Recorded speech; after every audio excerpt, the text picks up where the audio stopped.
background, and I did sneak onto her website. She designs websites as just part of that's just one of her skills.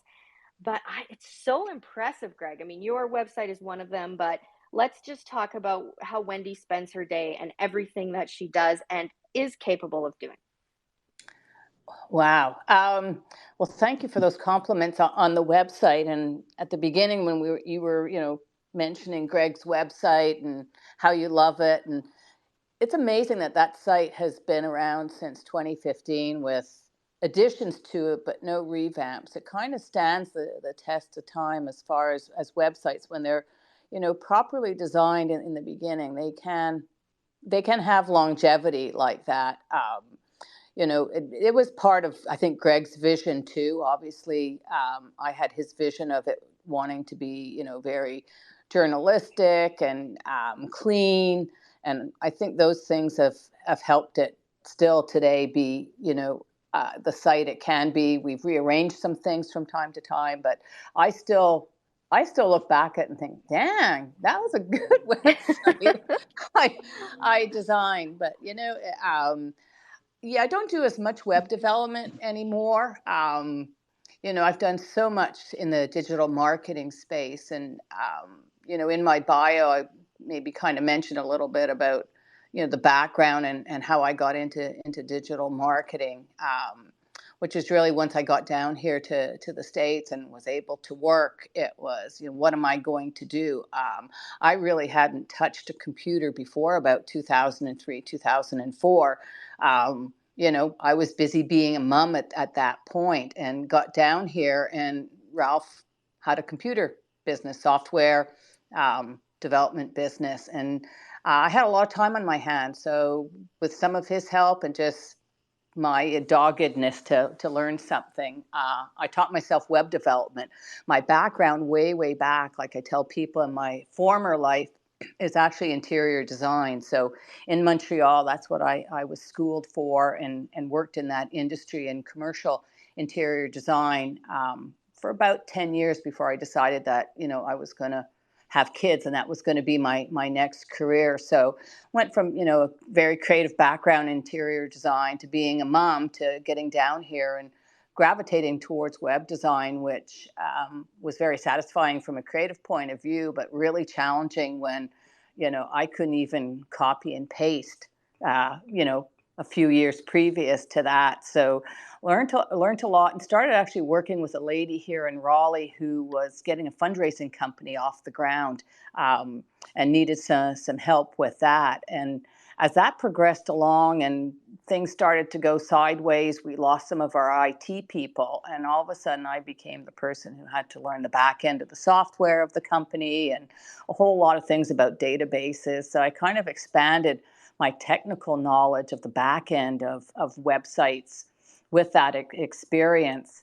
And then ended up having met a gentleman at that point who brought an idea from Atlanta back here to Raleigh for a digital marketing company. There was a gentleman in Atlanta who was doing his PhD in online marketing for small businesses, and he was looking into why most small businesses at the time, and this you're going back to 2007, 2008, why those companies were failing to move their traditional marketing into the online space.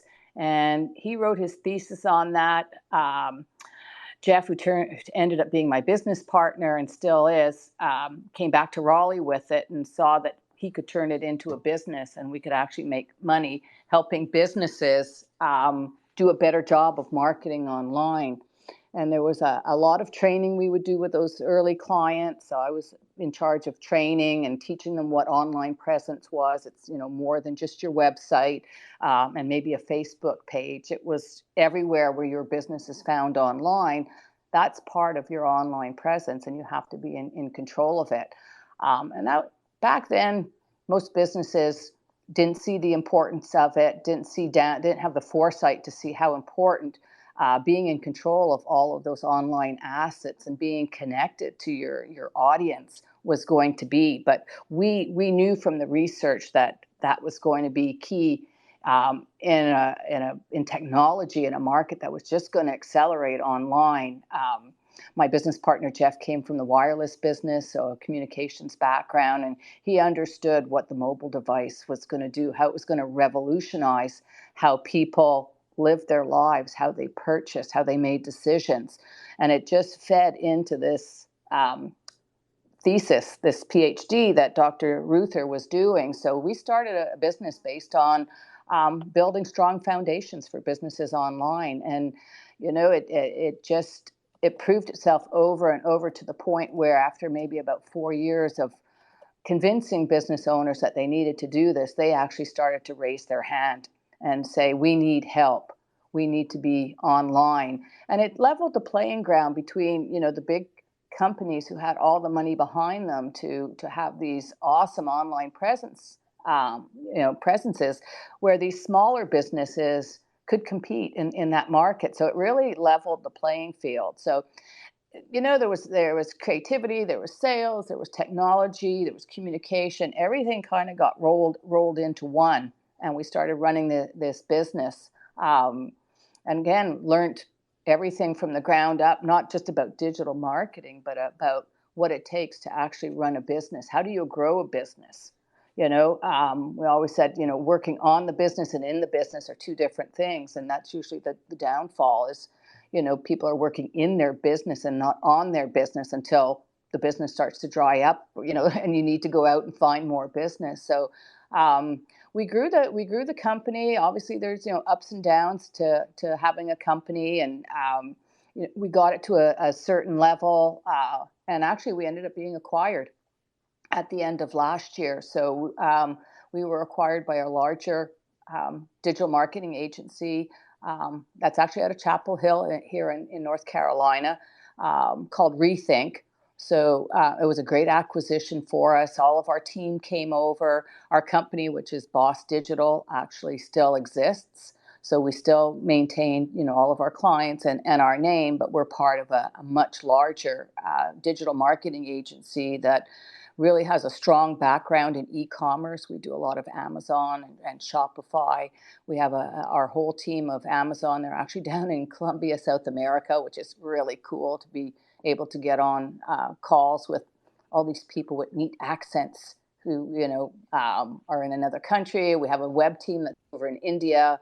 We have part of our digital marketing team is out in Boise, Idaho, and then the rest of us are here in North Carolina. So what I'm doing on a day-to-day basis now is a lot of copywriting. So my position really is, chief editor, I guess, for the company. So I do a lot of the copywriting and a lot of the editing of the copywriting. With all the marketing background that I have, it's a much different kind of copywriting than maybe doing a manuscript or a book or things like that. But it's something that I love. I love doing. And as I was mentioning to Greg yesterday when we were chatting, one of my goals this year and moving forward is actually writing my own book. So yeah, it's funny how things all sort of come into place and the pieces come together and you're where you're meant to be. So yeah, that's What I part don't of know your if that's book it.